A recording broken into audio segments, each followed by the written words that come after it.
Maruti auto ગેસમાં આજે આવી છે એસ-ક્રોસ, જે મારુતિની હાઇબ્રિડ કાર છે. એની અંદર આપણે સીએનજી કિટનું કામ કરેલું છે. જવોલી સીએનજી કિટ આપણે લગાવેલી છે. સાહેબ, કેવું લાગ્યું તમને પરફોર્મન્સ? સરસ લાગી, આનંદ આવી ગયો, એમ સંતોષકારક કામ કરી આપ્યું તમે. ક્યાં રહેવાનું, ક્યાં તમારે? થરા. થરાથી કસ્ટમર બનાસકાંઠાથી સ્પેશિયલ સીએનજી કિટ ફિટિંગ કરાવવા માટે આવેલા છે.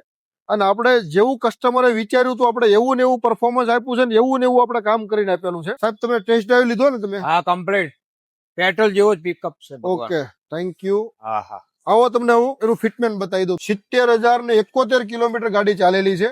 આપણે એમાં જવોલી કંપનીની સીએનજી કિટ લગાવેલી છે. ટ્રાન્સમિશન ની વાત કરીએ તો મેન્યુઅલ ટ્રાન્સમિશન ની અંદર કાર છે. હવે આમાં આપણે જે જવોલી સીએનજી કિટ નું કામ કરેલું છે ને 100% આપણે આઈકેટ ના રૂલ્સ પ્રમાણે કામ કરેલું છે.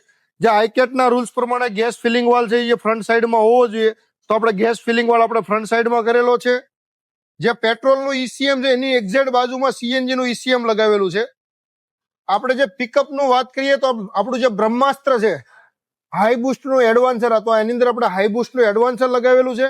અને વાયરિંગ નું કામ કરીએ તો આખું ફાયરપ્રૂફ ટેપિંગ સાથેનું વાયરિંગ કરેલું છે. તમે ફિટમેન જો આખું નેટ એન્ડ ક્લીન તમને ફિટમેન જોવા મળશે. તમારી પાસે પણ જો કોઈ પણ કાર હોય અને સીએનજી કિટ નું વિચારી રહ્યા હોય તો કોન્ટેક્ટ કરો મારુતિ ઓટો ગેસ.